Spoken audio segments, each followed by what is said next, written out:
Hello, Magnus here, and today I want to talk about sensor sizes and how they affect your video and what is the best sensor size when purchasing a camera to get that great look for what you're trying to capture in video. Sensor size, how do they affect video and how do they affect what you're trying to pull off when you're shooting video yourself? So when it comes to this, you have to keep in mind that the film industry had been using what you call a super 35mm sensor size. Now what that means is traditional cameras have a traditional sensor size of 35mm, and the super 35 would be slightly cropped from that, closer to APS-C size when it comes to filming, because of the wide aspect ratio that you get out of that when since you'd have to crop off of that traditional 35mm sensor size. So, but does that mean that that sensor size is the optimal for filming? Well, it depends on the look that you're trying to go for. Canon, when they introduced the 5D Mark II and their video capabilities, used the full frame sensor on the 5D Mark II, and you got an incredible look, incredible bokeh. I mean, just an awesome feature-rich camera that original Canon camera 5D Mark II was, that you can play with and work with when you go forward. So when it came to buying and purchasing a camera, what's the right size for you? I mean, right now you've got different sensor sizes, different cameras with different abilities and different video features. So what's the best size? Now let me get a little bit deeper into this subject. When I first bought my first video camera, which I've explained before, I bought the A7SIII. Now the A7SIII has a 1/3 sensor size, so it's pretty small when compared to something like a full frame camera or an APS-C camera. So why would a small sensor size be good for a video camera? Simple. It comes down to basically the depth of field and how much you can capture in focus when using a camera like this. Now this camera has a lens that you can't detach off of it that's got a 1.8 aperture rating. Now you can't compare that when you're using something like a full frame sensor camera where that aperture would actually be a lot more significant and it would add increasingly shallow depths of field in your footage. You wouldn't get that much with a smaller sensor, because depending on the sensor size that you have, it'll definitely affect that depth of field. But that is an advantage when it comes to video, especially any type of action video that you want to capture and keep as much in focus as possible, you know, as characters and action moves around. Now the downside of that is that when it comes to low light sensitivity, because of the reduced sensor size, you're going to get less light coming in on the sensor, which means you're probably going to have a lot of noise if you don't have an external light, and you're forced to boost up the decibel levels of the light sensitivity on this camera. So moving on, why not go for something slightly larger, an APS-C size sensor? Well, APS-C size sensor is not a full frame, but it's about a 1.5, traditionally a 1.5 crop from a full frame sensor. Now this, you'd get kind of the best of both worlds. You get a larger sensor so you can really get those dramatic shots with significant bokeh, but at the same time you can get more items in focus if you want and you need with an APS-C sized sensor camera. Alright, so if you've got small sensor size but you want something a little bit bigger, what's the right sensor size, especially when you're buying a full camera body that you want? Should you get a full frame? Should you get an APS-C size, or should you get a micro 4/3 like the GH5? Well, there are different challenges and different abilities that you get with different sensor sizes. Now let's start with full frame.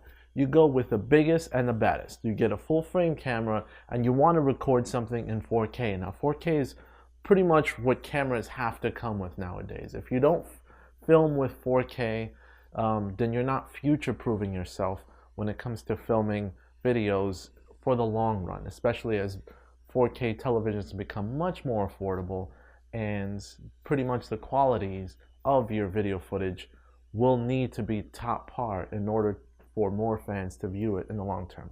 So okay, you're looking at 4K cameras, but then when you go full frame, you get a couple of challenges.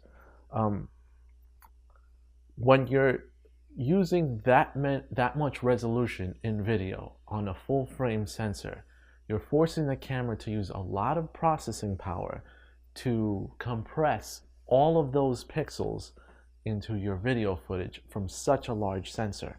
Now, if the sensor is a low megapixel count, such as an 18 to 20 megapixel sensor for 4K footage, then it'll be a lot easier to convert those images from the full frame into a usable compressed 4K file. If you go from a larger megapixel count from that, what you'll have, of course, is a lot of heat being produced, because the more processing power you're using in your cameras, the more heat that your camera is going to produce. And then unfortunately, you might get issues where your camera overheats. Now, as new processors come out with better ways of compressing your video data and dissipating that heat, then I think in the future you might see more full frame cameras with an easy ability to compress 4K footage for video production. Now, you've got the 5D Mark IV, for example, which is a camera that I use frequently for video, and that is a full frame camera that does not overheat, and it does 4K footage. But there's a downside. You do not get the full use of the entire sensor. They used a trick to crop the sensor down to just the center 4K pixels from the entire sensor to be able to then, of course, convert that into 4K footage. The upside, you don't deal with overheating issues, but the downside is that you've got a full frame camera and you're not using the full frame for your video. So there's pros and cons, but the ability and the advantage that you get from Canon doing that is that when you're out in the field, you will not have an issue of overheating. Whereas Sony, for example, they're looking to address these overheating issues, and of course they've got lower megapixel counts on the Sony A7S Mark II to be able to give the camera an easier time to convert the full frame into 4K footage and move on from there. So a full frame is very tough to work with when it comes to filming in 4K. So that's the benefit of having a smaller sensor size. Now, the APS-C sensor of the NX1 uses the full sensor in order to record 4K footage. So it's about 6.5K that gets turned into 4K footage, and then of course output, which it's great because it's easier to work with since the sensor size is actually smaller when compared to a full frame sensor. And then of course they designed the ability to down convert it and then, you know, make it, ship it out. And with the compression that you have, being that it's H.265, you get pretty small files as well. So it makes it easier for this to work without giving you overheating issues.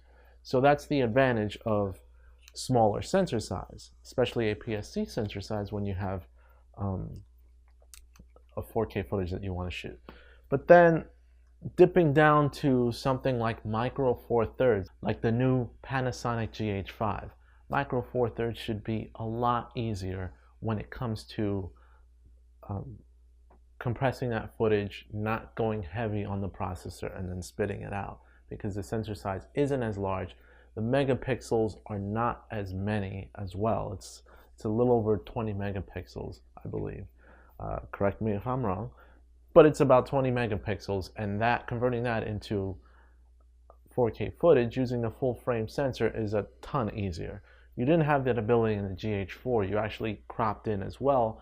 Again, because of those pixels that it has to down convert can be a little cumbersome on the processor of that camera, which could cause it to overheat. Panasonic did not want those overheating issues to happen, similar to Canon, so they cropped their sensor. Now you have the ability, as time progressed, to use the full sensor on the GH5 and then output the 4K in the quality that you actually wanted. So that's basically what I had to say today, and why buying different sensor sizes is important when you're considering doing video, especially in 4K. Let me know what you guys think in the comments down below.